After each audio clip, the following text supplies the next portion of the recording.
Assalamualaikum. Hi. So today we're going to learn a new chapter, support, movement and the growth. So this is me. Hi. Okay. All living things need a support system to provide them with support, movement and to help them survive in the given environment. So the support system in human and animal consists of the skeleton or skeletal system and muscular system. So this support system we have two types, which is a skeletal system and the muscular system. So these two systems were joined together to helping in the support and movement in the animal and human. So there are three basic types of support system in animals. There are exoskeleton, endoskeleton and hydrostatic skeleton. So first of all, you have to understanding the meaning of this word. First is a exoskeleton. Okay, exoskeleton. So you have to remember the word exo is outside skeleton. Okay, so the skeleton is outside of the body of the organism. Endo meaning inside. So endoskeleton meaning the skeleton is inside the body of the organism. And last one is the hydrostatic skeleton. Hydro, hydro meaning water. Static is a static pressure. So water pressure in the to form the skeleton of that organism. Okay, now we're going to see look more detail one by one. So we start with the exoskeleton. So the skeleton which is outside of the body we call as an exoskeleton. Example for the animal for having this exoskeleton is insect, spider, crab, prawn, snail and millipede. So the skeleton is hard outer skin or shell outside of the body. So maybe the skeleton is hard and actually their outer skin, or we also can say it has a cell outside of the body. Okay, so this is an example of the animal which are having the exoskeleton. For example, the prawn, we have the shell, which is a hard crab. They're able to renew the shell. We have the curl or kerang. We have the mussel, snail, bee. We have the spider and centipede. Okay. So this is an example of the animal which are having the exoskeleton. Okay.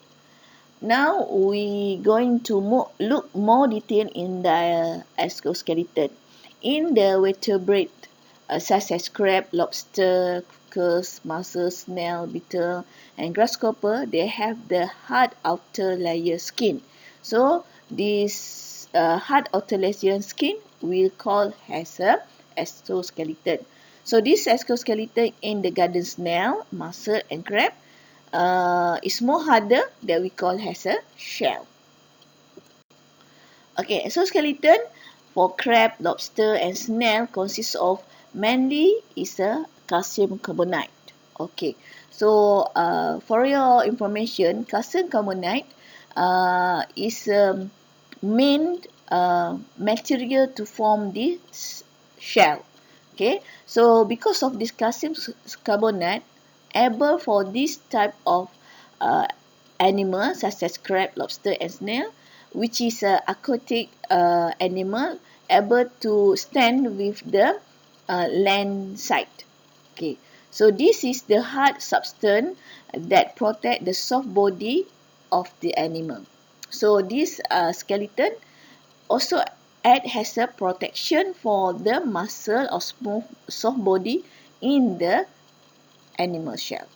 Okay, the outer covering of the exoskeleton of the insects such as the cockroaches, centipedes, bees and the grasshopper called the cuticle. So it's totally different with the shell. Okay, so they are as exoskeleton is made up of the cuticle. Actually, cuticle is a type of protein. Then cuticle is made of chitin. Actually, type of protein. It is hard and impermeable of water. So shell is made up of the calcium carbonate, whereas the exoskeleton atau outer layer skin of the cockroach is made up of the cuticle. Cuticle is same like our nail. Okay, so our nail is also hard, right? So it's made up of the chitin. Okay, and now we're going to learn about the function of the exoskeleton. So this exoskeleton, we have here four function. First, to give a support to the soft body and give the shape of the animal. Second, to protect soft body tissue from damage. Okay. And third one, to prevent the body from drying out. So without this shell or this exoskeleton, the body is very easy, the soft body will very easy dry out. The fourth function of exoskeleton is to provide the surface of the muscle to attach themselves and to allow the movement. So the muscle of the animal, normally they will attach to the exoskeleton, and because of this exoskeleton allow them to move. Okay, now the second skeleton type is the endoskeleton. Endo, the word endo meaning inside. Okay, so this a skeleton which is inside the body we call has the endoskeleton. For example, human being, fish, amphibian, reptile, birds, and mammal. So all of them have an endoskeleton. So the function of the endoskeleton are, first, to support the weight of the body. Okay. So normally the endoskeleton animal or endoskeleton organism, they have very big size, such as human or maybe elephant, right? They are very big size. That's why their weight also very high, very weight. That's why they need the endoskeleton to support their body. Secondly, to maintain the shape of the body. So when we find the skeleton, so we roughly know the shape of the body of that skeleton. Okay, because the skeleton itself will give a shape of the body. Thirdly, to give the protect the soft organ inside the body, such as brain, heart, lung, and spinal cord. Okay, you know that the spinal cord are inside the backbone of the human. So actually this backbone has a protection for this spinal cord. Okay. Then for the fourth point is to allow the muscle in the human body a place to attach themselves. So all our muscle are attached to the skeleton. Okay, so the muscle will attach to the skeleton so that it's enable to the limb to move. So if the muscle is not attached to the skeleton, so the human or the animal cannot move. Okay, now we go for the last type of the skeleton. It is a hydrostatic skeleton. So remember, hydro is water. Okay, static is from the word hydrostatic pressure skeleton, meaning the pressure of water inside the animal will give their support. Okay, some invertebrate such as earthworm, leeches, and caterpillar maintain their shape by pressure of the liquid inside them. Okay, this organism we call have a hydrostatic skeleton, meaning they get their support or they get their skeleton from the pressure of the liquid inside their body. Okay, the hydrostatic skeleton is a muscular wall that enclose the body cavity of the animal. Meaning inside the animal, when we do the cross section, there is the cavity to fulfill with the muscle. To fulfill with the liquid. Okay, so the high pressure of the liquid act on the inner wall of the animal body to support its body and maintain its shape. Okay. Okay, so this is the example of the animal which are having the hydrostatic skeleton. Caterpillar, leech, jellyfish, earthworm. Okay, look at the cross section of the earthworm. Okay, look at the cross section of the earthworm. First of all, you can see skin. The first layer is skin, then the second layer is muscle, right? Inside the muscle, there is the body filled with fluid. So that is the place for the fluid that we call as a xylem. Or this is the area, this is the cavity which are filled with the body fluid. Okay, so this is the where the fluid hydrostatic skeleton take place. So inside that you have gut. Okay, so you can see here the arrow show the pressure which come from the hydrostatic pressure from the liquid push the inner wall, so it will give the support or give the pressure to the muscle and the skin to give the shape and the support system for this earthworm.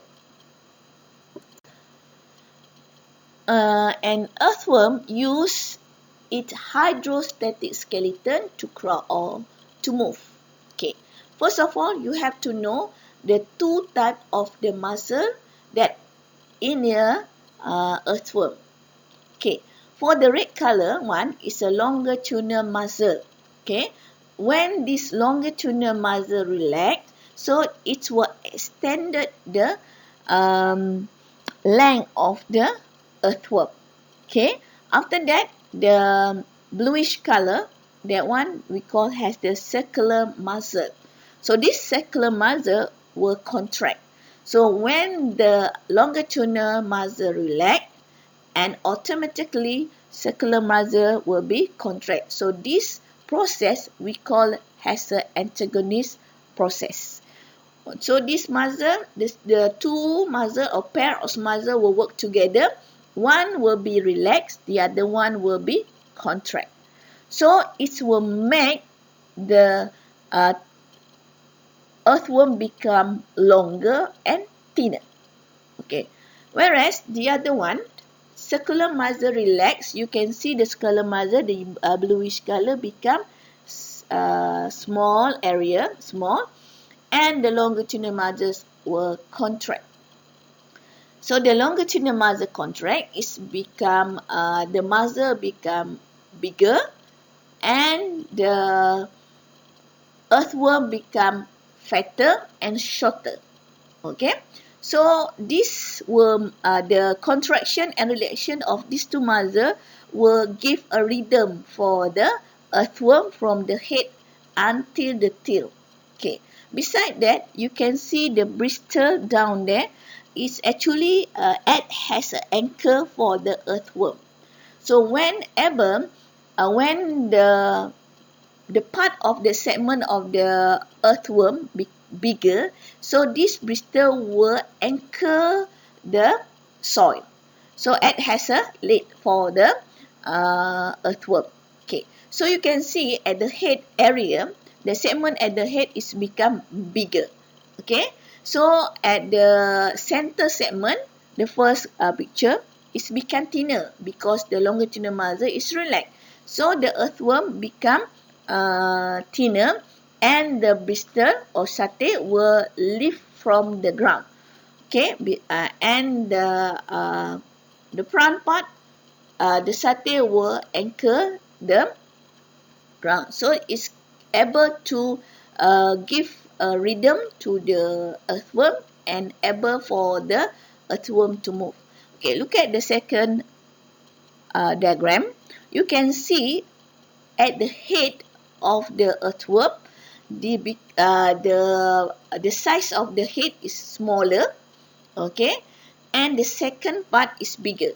Then when the head becomes smaller, you can see the blister of satay lift from the soil, and the head will move forward. It's become longer, moves forward, and then this situation able for the head to move more far than just now. Okay, so you can see, look at the third diagram. Now you can see the earthworm will move forward. Okay, so this contraction and relaxation of this muscle, two muscle, will make a rhythm for the earthworm to move forward. So no ghost stand ataupun reverse movement for the earthworm. Okay, next. Okay, locomotion, how this earthworm move. Okay, earthworm have a hydrostatic skeleton. The force of contraction apply to the xylem. Xylem, or the other name of the fluid in the cavity chamber in the earthworm, which provide the hydrostatic pressure just now. Okay, xylem is surrounded by two antagonist muscle. So antagonist meaning the action of these two muscle will be antagonist. That means berlawanan. Okay, you have the circular muscle surround the chamber and longitudinal muscle extended from one end to the other. Okay, so these two muscle will act antagonist, meaning one is contract, the other one will be relaxed. Okay, so when the earthworm become thinner and longer, in this case, when the circular muscle contract and the longitudinal muscle relax. So the segment of the earthworm become thinner and longer. Whereas the muscle contract, so this will repeated from the head to the tail of the earthworm to give the rhythm of the and produce the peristaltic wave were produced in the body of the earthworm and enable them to move forward. Okay, girls, you remember about the peristaltic wave? It same like the peristaltic, which push our food downward into our stomach. Okay. Next. Okay. So this is the diagram of satay or blister just now. Actually, it's a small little lid for the earthworm to ensure that this earthworm did not berguling-guling or bergolek-golek because they have the lid, a small lid. Okay, so this satay has an anchor of the earthworm while it push itself forward. Okay. Okay, so we are finished the three type of the roughly about the three type of our skeleton. Now we going more detail about the human support system. Okay, human support system is made up of the 206 bones. Okay, so the main part of the human skeletal muscle are skull, which are form our head, backbone. Everybody knows the backbone. Rib, which is protect our lung, heart.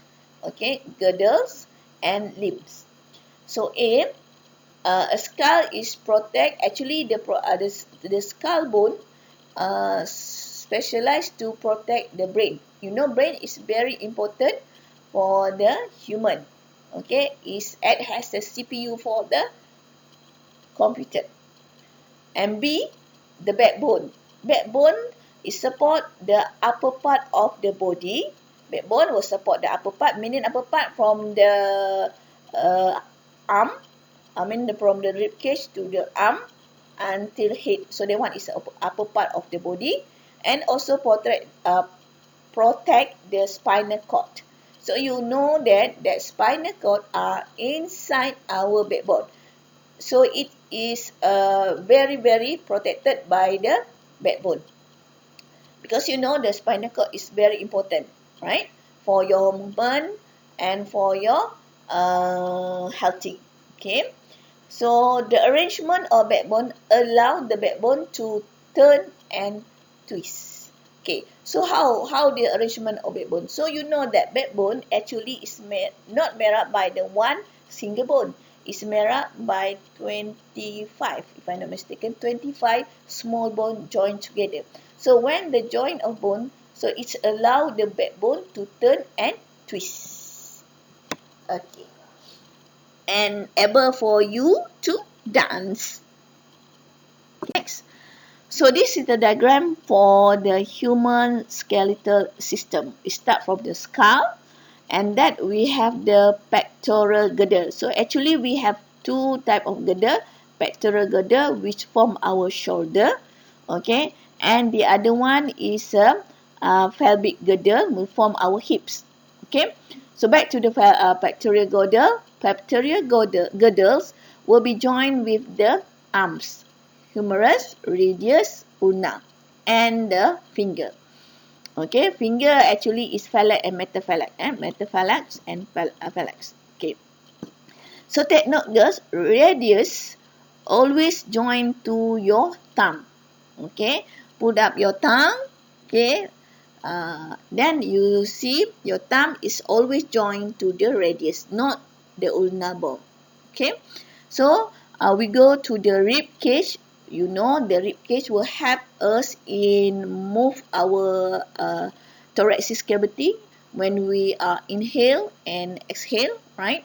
So it's also helping us in protect our very important thing, heart, lung, and also we can see the backbone. It start from the in the pelvic girdle, okay, coccyx, and up until the skull. So this from the skull and backbone we call it the axis bone. Okay, so the hand and arm actually we call it as the appendix atau pendicular or extended.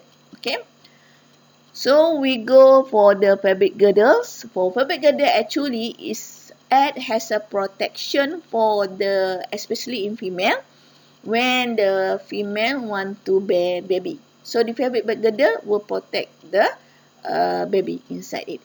Okay, so the pelvic girdle will join to a pendicular part which is femur, femur is the longest bone in our body, tibia and fibula. So this tibia will join to the toes. Okay. So girl, for your information, you have to know and able to label, not to draw, but label the skull, all these bone in the human skeletal system. Meaning you have to remember or you have to hafal all this labeling. Okay, next. Okay, so we go more detail about the pectoral girdle support the head and arms. Okay, so pelvic girdles is to support the whole weight of the body. So pelvic girdle is to support body and also to protect certain organs such as uterus. And the limb bone is allow the hand and leg to move easily. So you know between the hand and the pectoral girdle, you have a joint. So this joint will allow the movement of your hands. Next, okay. So this is the movement. This is the diagram to show that how this muscle attached to your bone. Okay. One of the function of the skeleton is for the attachment of your muscle, right? Okay, so you can see the muscle will join to the tendon. Tendon is uh, connective tissue which join the muscle to the bone. Okay, so tendon sometimes will be tear. Okay, when you had accident or what, sometimes the tendon able to be tear. Okay, so this tendon is very hard and connect the muscle to the bone. Okay, next. Okay, what is joint? So everybody know the joint, right? Everybody have a joint because without joint we cannot move. Okay, the point where what is joint? Joint is the point where two bones meet. Okay, any bone which meet, we call that part is a joint. Okay, what is the function of joint? Okay, the main function of the joint actually to give the mobility for the skeleton. Okay, but the joint hold bone together. Okay, because joint is the where two bone or more bone meet together, so is hold the bone together and give the stability, yet at the same time is give the skeleton mobility. Okay, so that is a joint. In meaning in inside our body we have a lot of joint. Okay, so bone also has a lever. Okay, lever you learn in form 3 or 2 if I'm not mistaken, right? So that can be moved by the skeleton muscle to which they are attached. So that is joint. Okay, where articulating bone and are separated by the joint cavity. So inside the joint cavity, we have synovial fluid. Okay, synovial fluid is the fluid actually is produced by the synovium or synovial membrane, which is the pink color. You can see or not? It's pink color. Okay, synovium, or we call it as the synovial membrane. Okay, you can see the first labeling. You can see bone. Beside bone, you can see the white color membrane. That one is the ligament. Just now we learned about tendon. Tendon which are attached muscle to the bone. But this ligament, the function is to attach bone to the bone. Okay, for remember, okay, these two things, ligament and tendon. For ligament, you can say like this, LBB, ligament bone to bone, or you can say it has a love baby boy. Love baby boy meaning ligament join bone to bone. After that, the end of the bone, you have you can see cartilage. Okay, you know cartilage is soft white color at the end of the bone. So this cartilage actually has a protection for the bone to ensure that the bone do not rub each other and to protect the bone. Okay, so between the bone you have the synovial fluids. So this fluid were actually is made up or originally from the synovium or synovial membrane. So this fluid will absorb the shock and to prevent from these two bones from rubbing. Okay, and it has a cushion for the bone. Okay, actually is to prevent the attachment between these two bones. Okay, in joint, place there are two bone meet. Okay, and joint are held together by ligament. Okay, bone are held together by ligament. So this one only repeating what I'm saying just now. So you can see ligament. In this diagram, you can see in the light pink color. Okay, ligament. So ligament will join bone to bone. Love baby boy. Okay. So lining of the joint, we have inside the joint, underneath of the ligament, we have the synovial membrane or synovium just now, which can produce the fluid or synovial fluid. Okay, then we can see the grey color. One is a cartilage and the bone. Okay, synovial joint is a joint that contain a cavity filled with the fluid. So the fluid is a synovial fluid. So end of the bone are covered by cartilage. So this cartilage has a cap or protect the two bone from rubbing each other. Then now we're going to learn how we move or bend our arms. Okay, so you have your arm, right? Okay, now you put your left hand at your arm. Okay, you hold your arm. So you move your arm. Okay, you can feel that your bicep will be contract, and you can feel it's become bigger and thicker. Okay. Okay, so look at the diagram. Okay, first of all, you have tendon. Tendon just now is a function to attach the muscle. Here, you can see the first diagram, okay, the bicep contract.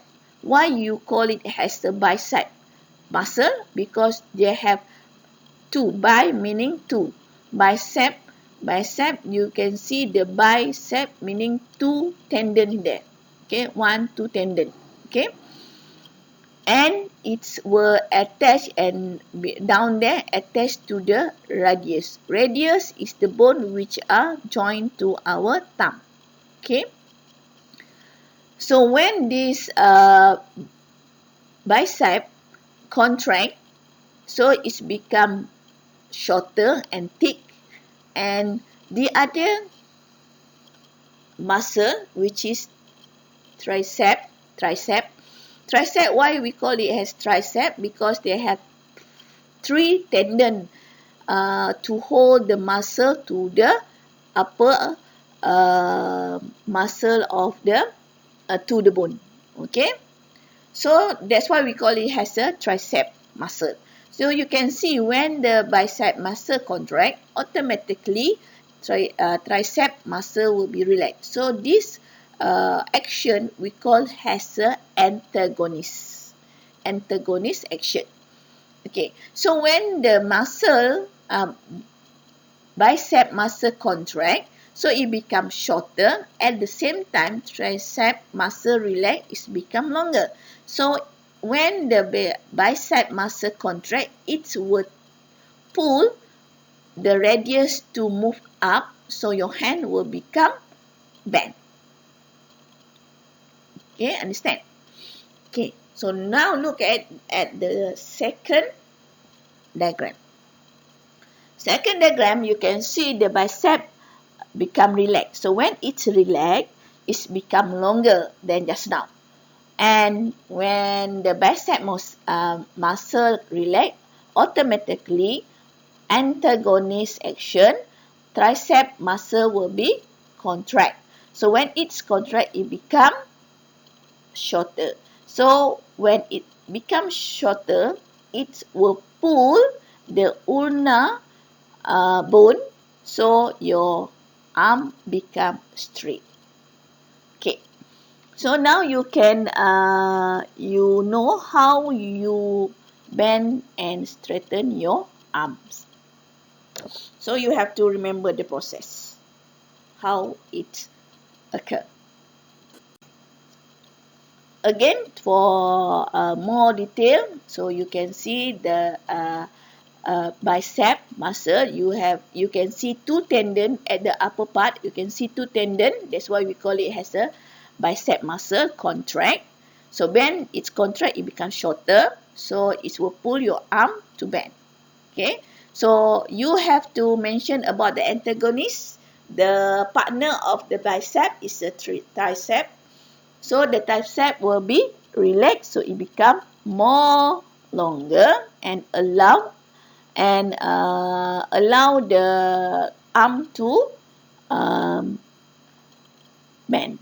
Okay. Untuk tricep, when the tricep contract, antagonistically, bicep will be relax. So your arm will be straightened. So this is the disease that faced by the person which have a problem at their joint. You can see this is the X-ray for the rheumatoid arthritis. So arthritis actually is a disease which relate to the bone or joint. Okay, so this is the, we call as the rheumatoid arthritis. So girls, always remember, do not, what you call it in English, patah-patahkan jari. Sometimes girl, when you very long use writing, right, your jari become letih, then you always patah-patah and crack like that. So actually it's not good because you will damage the synovial membrane. Okay. Okay. Look more detail about this problem, rheumatoid arthritis. So you can look at the first diagram. The first diagram is the normal joint with a healthy joint. You can see the tendon which is join the muscle to the bone. After tendon, you can see the ligament, white color thing that join bone to the bone. And after that, inside you have the synovial membrane, which is produce synovial fluid. So that fluid to prevent from these two bone from rub together. Okay, and also the bone will be covered by the cartilage to give another protection for the bone. Okay. So, but look at the second diagram. Second diagram, they call as osteoarthritis. Osteo mean tulang or bone. Okay, osteo mean tulang or bone. Arthritis is a penyakit, right? So, osteoarthritis, the problem is the cartilage wear off. Can see when these two bones rub together, so the cartilage become thinner and thinner. So end up these two bones were attached and is rubbed together. The friction between these two bones will produce a very painful feeling. Okay, so this one we call it as the osteoarthritis.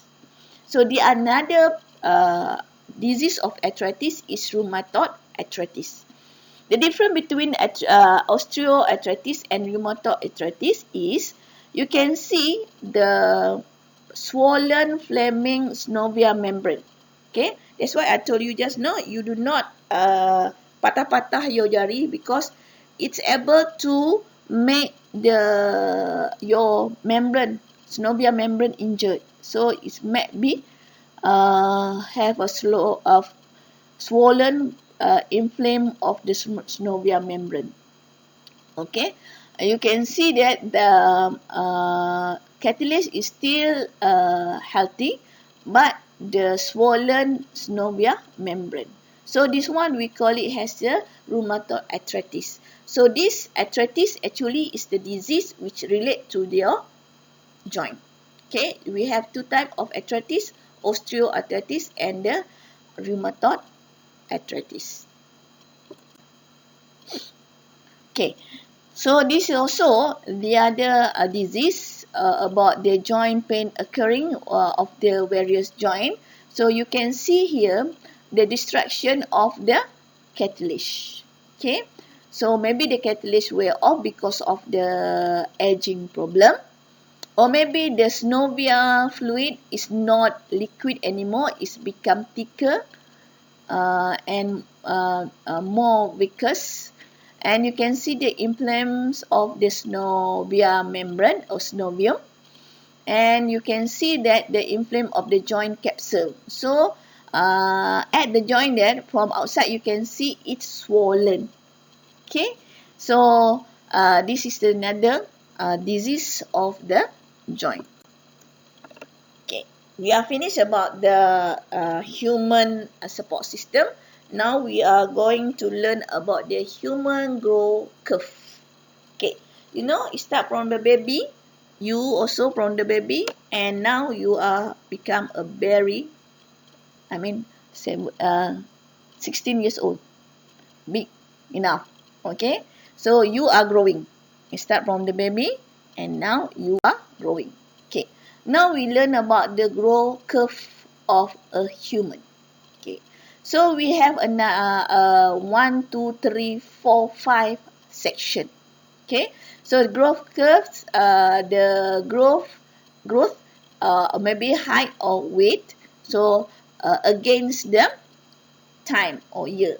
Okay, for at the birth, you can see the baby will repeat grow. After born, at the newborn baby, you can see it's very fast growth. So if you still remember, if you have a little sister or little brother, you can see it's always every month your mother have to buy a new shirt for your little baby, or little brother and sister, right? Because in this stage the baby will repeat growth. Okay, after that you go to the childhood section.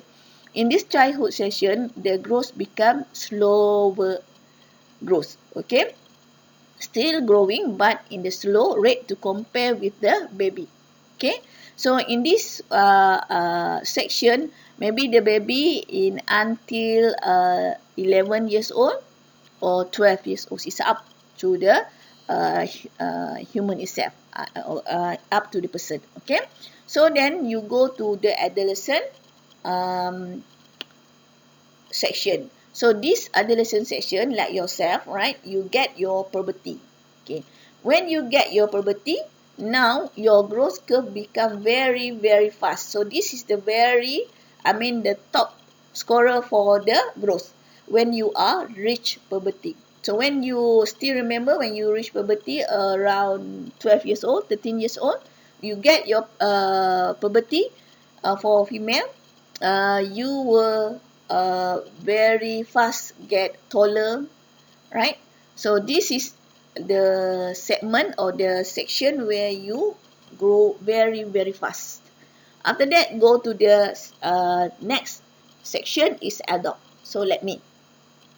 Adult, we can say that there is no growing. Actually, it's static. We can say it's static. Okay, very little grow. Okay, there is the growing in the weight, not in the height. Okay, after that, go to the next section is a senescent section. So senescent section is a, dalam bahasa Melayu, kategori, what do you call it, penuaan, senescent section. So until this senescent section, our growth curve become negative. That's why the old people, let's say 80 years old, 90 years old, normally they are become smaller than when they was in 50 years old or 40 years old. So that one is a negative growth until that. Okay, so this is the pattern or growth curve of human that we call has the sigmoid curve. Okay, sigmoid curve. So now we're going to compare the growth of a boy and a girl. So you look at the first graph, height. Okay, height against age. So the first 5 years, okay, you can see the growth baby boy, the boy and girl is slightly the same. Okay, then after 5 years, 6 or 10 years, you can see boy overtake girls. Okay, until one time around 11 or 12 years old, girl get puberty. So it shoot up and overtake boy. Okay, then in year of 15 or 16, when the boy get puberty, so now boy will shoot up and overtake girls. So now boy is high, the height is more than girl. So that is the curve of the growth between boy and girl. Okay, so the curve is same, sigmoid is like S. Okay, now you look at the second graph. Second graph is about the weight. Okay, weight between boy and girl. Okay, a weight against year. So same like the first diagram just now, the first graph. First 5 years, they are slightly the same between boy and girl. But when girl reach puberty around 12 years old, you overtake the boy, and when boy get puberty, then boy will shoot up, and they are much more weight compared to the girl. So girl, we are finished about the human support system in human and plant. Human and animal. Now we're going to learn about the support system in plant. Next. Okay. Support in plant is necessity for, okay, so in human just now, in animal and human, this support system need for to protect their inner organ, to give the movement, right, to ensure the animal and human to move from one place to another place, right? But for in the plant, the necessity for them to get support is to stay upright. Okay, why? Because to obtain the sufficient sunlight. You know that every plant needs sunlight for photosynthesis. So this support in the plant to ensure they get the sunlight. Thirdly, because they bear with the weight of the plant. The more bigger the plant, the more weight of the plant. So this support system need to against the weight, withstand with the weight of the plant itself. And lastly, to provide strength to withstand with the wind resistance. So the taller the plant, the more resistant of the more the wind current. So the plant have to withstand with the wind resistance. So they need the support. Generally, the plant have we have two type of plant: aquatic plant and terrestrial plant. And this aquatic plant, we have two type of plant, which is submerged plant and floating plant. Submerged plant meaning all the totally 100% of the plant will be immersed inside the water. Okay. The other one is floating plant. Floating plant meaning the plant only on the surface of the water. Okay. The other type of plant is terrestrial plant. Terrestrial plant, or the other word you can say, it has a terrestrial land. The plant on the land. So the plant on the land or terrestrial plant, we have two types: is herbaceous and woody plant. Okay, now we learn about the support in aquatic plant. We look at the submerged plant first. Okay, so you have a few diagram of the submerged plant, seaweed. Okay, first of all, you look at the leaf of the seaweed. Okay, what you can see there? You can see the leaf is very thin, narrow, and the stem is very flexible. Okay, so this adaptation of the plant, they have a very leaf is very thin, narrow, and very flexible. So why? Because they want to give the resistance to the water flow. You just imagine if the leaf is very big, so of course it's very easy to tear off. That's why the leaf of the submerged plant is look like a needles. Okay, to cut off the current, water current. Can be turned and pulled by the current of water with little damage, because it the shape like the needle, so it's able to cut the current, so it will give a very little damage for the plant itself. And also the plant have a lot of air sacs or air spaces inside the leaf and the stem. So this air sac will make the plant float up or stand straight to the surface to get maximum sunlight and nutrition. Okay, so the air sac will give the support to the plant to ensure the plant to float up. Okay, to stand up in the water. And also, the plant able get their support from the upthrust or buoyancy of water. Okay, you know that the plant, aquatic plant, submerged plant have no woody tissue. That's why they cannot stand straight. Okay, because they have of the upthrust or buoyancy of water, so it's able to give a support for the plant to ensure the plant able to straight upright. Okay, for example, okay, when you remove the water from the aquatic plant, it's become limbs ataupun lembik because there is no water. So the buoyancy of water will give them the support. Now we're going to the floating plant. So floating plant, you look at the floating plant. Here I provide to you a few diagram for the floating plant. You look at the leaf. Most of the leaf is broader, firm and flexible. Okay, enough to resist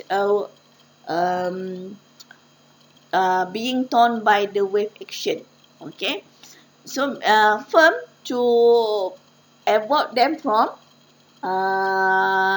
being torn by the wave action, and broader leaf.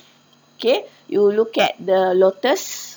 Okay, so when the current come, the lotus, the broader leaf only follow the flow of the current. So it's very little damage only for at the leaf.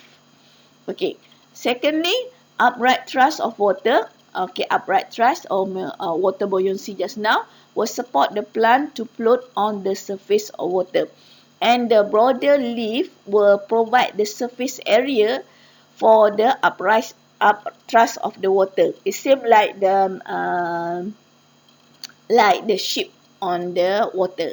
The broader ship will provide the bigger upthrust for the water to support the ship. Okay, upthrust of water support plant to float on the water surface. The third one is iron chima tissue. So you know about the ground tissue. Before this, we learned in chapter 2 about it's not chapter 2, chapter 3, about the ground tissue. Okay, we have parenchyma tissue, collenchyma tissue, sclerenchyma tissue, and the other ground tissue is the iron-chyma tissue. So look at the word iron. From the word aero. Aero means air. Okay. Iron-chyma tissue meaning aero-chyma tissue atau air. So iron-chyma tissue, you look at the diagram. It's not the photo, the diagram. You can see the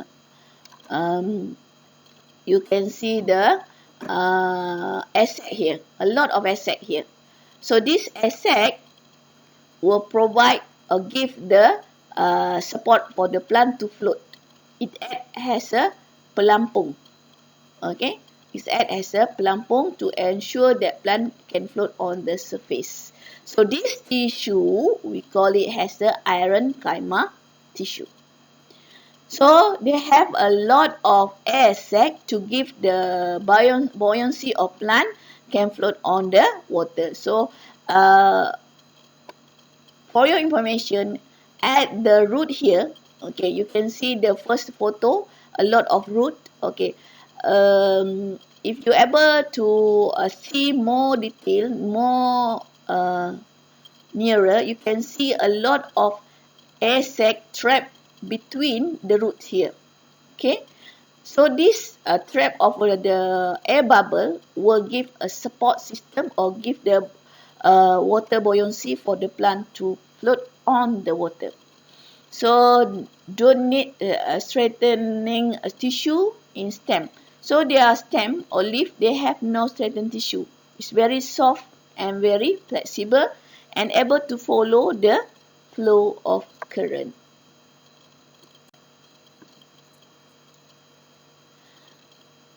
Now we go for learn the support in the terrestrial plant.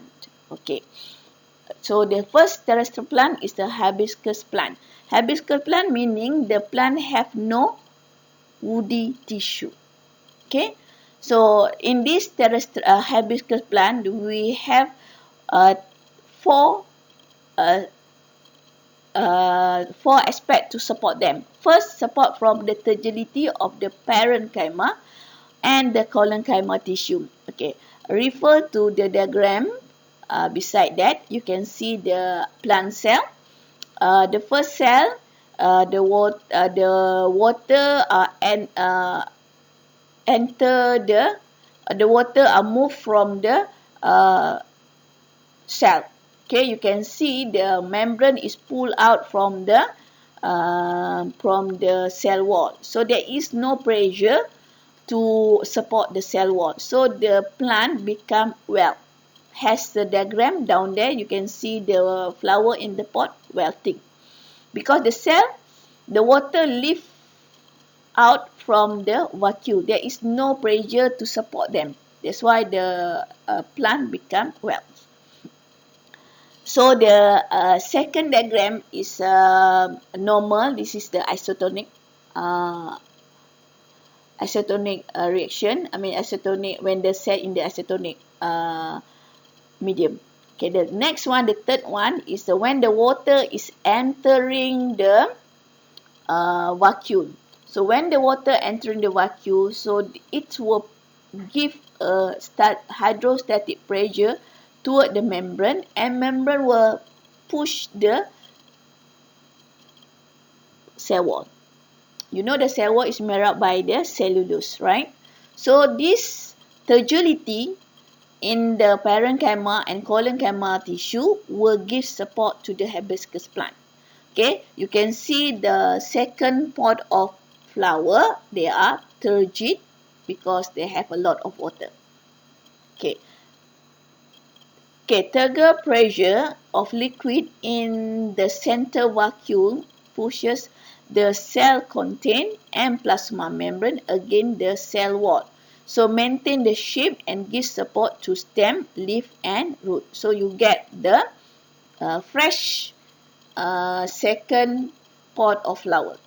Okay, and third, first because of the fragility. Second one, support from the thickening of cell wall with the cellulose. You know the cell wall is made up of cellulose. So some cell wall is more thicker with the cellulose. So this cellulose will give a support to the plant itself. Third one, because of pectin in the collenchyma cell.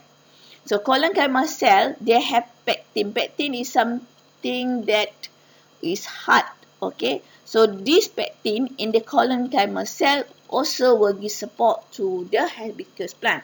Overall, in this hibiscus plant, they get support from three things. First, fragility. Second, from the thickening of cell wall with cellulose. Thirdly, because the pectin in the collenchyma tissue. So these three mechanisms will give the support in the hibiscus plant. Next, terrestrial plant also get support to against their weight, its own weight by roots. Okay, some plant, for example, the mangrove plant, they have very large network of the root system. In fact, one plant, one tree, they have radius about 10 meters radius of the network of the root that grab the soil to ensure that they did not uprooted. Okay, root come out. There is the root come out from the lower part of trunk and grow into the ground. Okay, so deep into the ground. Okay, look at the first photo, prop roots. So you can see prop root is a root that come out from the soil, and it has the support and grip the soil to provide the support and ensure that the tree did not uprooted. Okay, you can see like hand to grab the soil. Okay, and provide support, and also you can see the C diagram. Okay, the storage root do, that one is not included in this support. Okay, go to the C diagram. The C diagram is strangling aerial root. So this strangling aerial root is strangle, dia berlilit-lilit to give the support to the tree. You can see the tree is very big. In fact, they can build up the house inside the tree. Okay, so this strangling area tree root able to provide the support from the tree to the tree, for the tree to prevent them from uprooted. Okay, so you look at the D diagram. It's a buttress root. So this buttress root is a root which are projected out from the soil and growing bigger and larger to give the support from the to the tree. Okay, so this one we call it has a buttress root. And look at the E diagram. E diagram is the root in helping for the plant to breathing and growing. Okay, so this one we call it has a punotopho root. Okay, punotopho root is actually is a mangrove tree. Okay, so this root radiusly around 10 meter surrounding the tree in one single tree. So this one also will give the support to the plant, as well they are also important in breathing for ensure the intake of the oxygen for the tree. Then we go to the supports in the terrestrial plant, especially for the woody plant. For woody plant, the supports occur from the sclerenchyma tissue and the xylem tissue. Okay, look at the first diagram. The collenchyma tissue. The collenchyma tissue is a maroon color. Okay. Then the parenchyma tissue, which is store the food, right? Collenchyma tissue, the wall composed of the layer of the cellulose impregnated with the lignin. So lignin is a harder, more hard and more stronger to give a support for the woody plant. Okay, so this one is the collenchyma cell. Okay, next diagram you can see the sclerenchyma cell. Okay, sclerenchyma cell, they have the sclerate cell. Their cell wall also hard, so you can find the sclerate cell inside the pear. Did you have eat pear fruits or not? You can see there's something that hard like batu inside. That one is sclerate cell. Okay, so you have the fiber cell. So secondary wall with a secondary wall, the secondary growth of the tree plant, they have the wall is made up of lignin, which is very strong. So thick, rigid and non-stretchable cell wall. So the cell wall itself very thick. Support non-growing part to give the support for non-growing part of the plant. So actually in the woody plant we have the two type of the support. They give a fiber and sclerate. Fiber is a long thin straight and found inside vascular bundle. So for example, when you eat the what the Wonder Pet eat,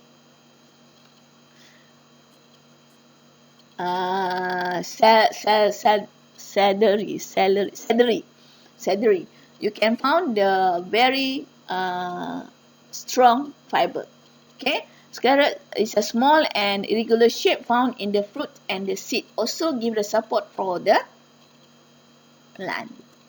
Okay, so in the woody plant, only woody plant will experience the secondary growth. In the hibiscus plant, they have no secondary growth.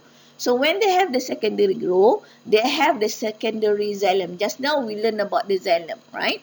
Xylem, okay.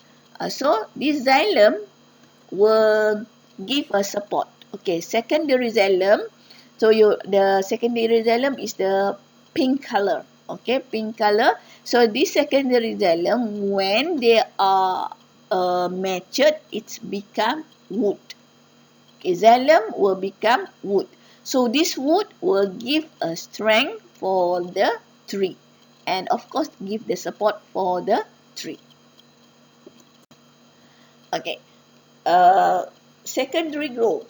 Each year, now we're going to learn how we going to estimate the age of the tree. So some we get the tree, we know the tree was very old tree, about 100 years old, 200 years old. How they are measure the age of the tree. Okay, now we're going to learn how they measure the age of the tree because of the secondary growth of the woody plant. Okay, each year a new ring of xylem will produce.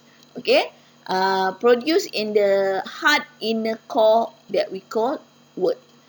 Just now I said xylem, when it's experience the secondary growth, they will turn to wood.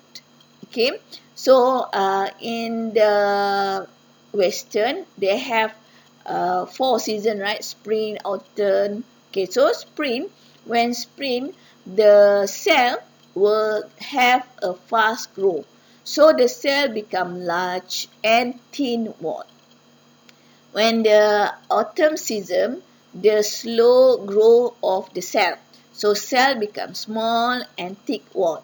So because these two different appearance of the cell, you can see the ring.